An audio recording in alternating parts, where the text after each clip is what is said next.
મોરબીના જેતપર ખાતે પોતાના હક અને ખેતીની જમીનને બચાવવા માટે ખેડૂતો લડત આપી રહ્યા છે। આ આંદોલન દરમિયાન એક દ્રશ્ય એવું જોવા મળ્યું જેણે આખી આંદોલન છાવણીનું ધ્યાન ખેંચ્યું। એક નાની બાળકે માઇક સાંભળીને પ્રશ્ન કર્યો કે તમે આટલું બધું ભેગું કરો છો પણ ખેડૂતોનું શું? તે સાંભળીને ત્યાં હાજર સૌ કોઈની આંખો ભીની થઈ ગઈ હતી। બાળકીના મોઢેથી નીકળેલા આ શબ્દો માત્ર એક સવાલ ન હતા, પરંતુ ખેડૂત પરિવારોની લાચાર અને સંઘર્ષની વાર્તા હતી। આંદોલન હવે માત્ર જમીન કે વળતરનો મુદ્દો નથી રહ્યો, પરંતુ એક ભાવનાત્મક લડાઈ બની ગયું છે। આંદોલનકારી ખેડૂતોનું કહેવું છે કે જ્યાં સુધી તેમની માંગણીઓ સ્વીકારવામાં નહીં આવે ત્યાં સુધી લડત ચાલુ રહેશે।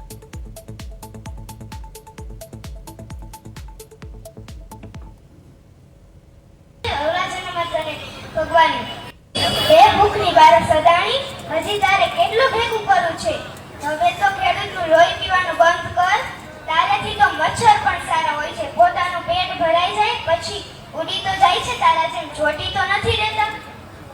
આ જન્મમાં તને જેટલો ભગવાને રૂપિયાવાળો બનાવ્યો છે, અવલા જન્મમાં તને ભગવાન ગરીબ બનાવશે પણ અને તું ભીખ માંગવા જઈશ અને કોઈ તને રોટલાનું બૈઠકું પણ નહીં આપે। અદાણી કોઈ તને રોટલાનું બૈઠકું પણ નહીં આપે। જય જવાન, જય કિસાન, જય જવાન, જય કિસાન। અમારી માંગે પૂરી કરો, અમારી માંગે પૂરી કરો।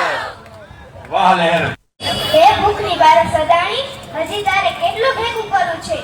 હવે તો ખેડૂતનું લોહી પીવાનું બંધ કર।